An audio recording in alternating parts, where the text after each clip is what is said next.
तीसरा लंदन में हुआ, उसके अलावा कुछ गोष्ठियाँ हुई और आज यहाँ ये कवि सम्मेलन के रूप में चौथा कवि सम्मेलन है।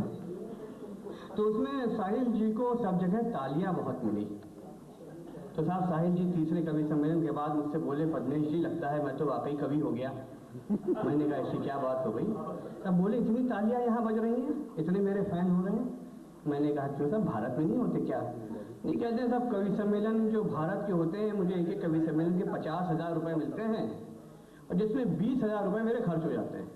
मैंने कहा किस चीज़ में? बोले मैं बनिया हूँ ना, थोड़ा इन्वेस्ट करता हूँ, कुछ किराए के लोगों को बुलाता हूँ तालियां बजाने के लिए ताकि और कवि सम्मेलन मिल सके।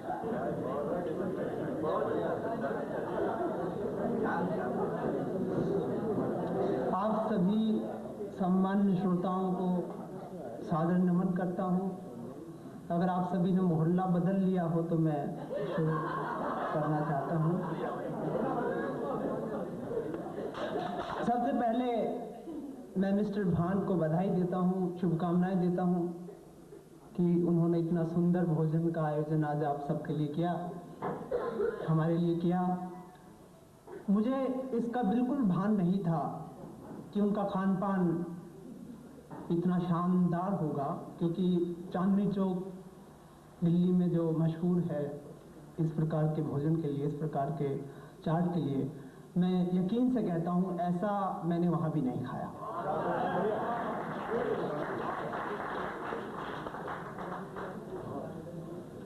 तो ये चाय अगर आप पी चुके हों तो रख दीजिए, नहीं तो मुझे देखते रहिए तब तक खत्म हो।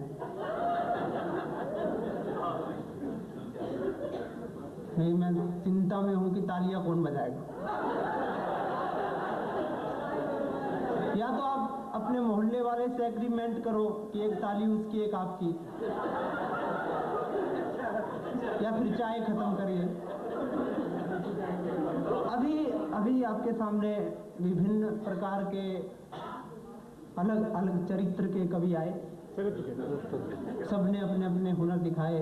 मुझे याद आता है कि भारत में भी कवि सम्मेलन होते हैं। आज तो बहुत ही उत्कृष्ट स्तर के कवि आपके सामने रखे गए हैं, परोसे गए हैं। अब निकृष्ट की बारी है। तो मैं बात कर रहा था कि भारत में भी कवि सम्मेलन होते हैं, तो वहां देखिए किस किस प्रकार के कवि आते हैं। कहीं तो गीतकार आते हैं, गजलकार आते हैं। मुझे याद आता है कि एक गजलकार गजल सुना रहा था कि दिल जिगर कलेजा, दिल जिगर कलेजा, तो उसने ये पंक्ति कई बार गाई।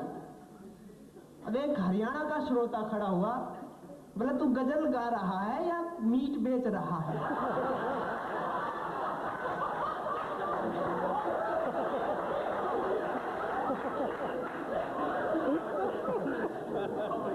हमारे यहाँ फिल्मों में गीत लिखे जाते हैं। एक गीत याद आता है मुझे, एक गीत आया था पिछले दिनों कि गोरे गोरे गाल मेरे मैं क्या करूं। अब एक हरियाणा का ताऊ सुन रहा था कि गोरे गोरे गाल मेरे मैं क्या करूं, वो बोला किराए पे दे दे।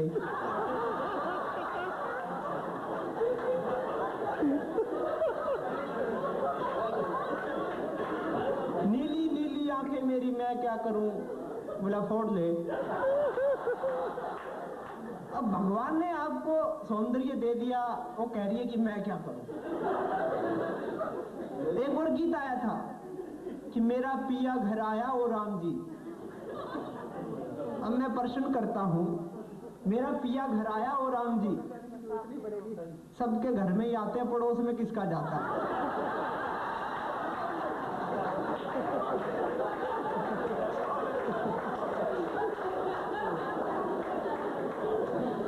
और वो लहंगा फिरा फिरा के बोल रही है मेरा पिया घर आया। बड़े अजीब गीत होते हैं, मैं हैरान हो जाता हूँ ऐसी कविताओं। एक और कवि देखा मैंने, अब जीवन से जुड़ा हुआ कवि, बड़ा ऐसी ऐसी रचनाएं सुना देते हैं जिनका कोई अर्थ नहीं होते, कि मैं मानव को इंसान बना सकता हूं। मैंने कहा भैया ये क्या बना रहा है कि मैं मानव को इंसान बना सकता हूँ, मैं ईश्वर को भगवान बना सकता हूँ, मैं मानव को इंसान बना सकता हूँ, मैं ईश्वर को भगवान बना सकता हूँ, मैं पत्थर को पाषाण बना सकता हूँ, मैं पत्थर को पाषाण बना सकता हूँ। तो ऐसी ऐसी कविताएं लिखी जाती हैं, हैरान होता हूँ मैं। एक सरदार जी ने एक कविता सुना रहे थे, प्रणाम करता हूँ आपको। सरदार जी कविता सुना रहे हैं कि मैंने खिड़की से देखा सड़क की तरफ, वहां कोई नहीं था। मैंने खिड़की से देखा सड़क की तरफ, वहां कोई नहीं था। फिर मैंने सड़क पर जाकर देखा खिड़की की तरफ, वहां भी कोई नहीं था।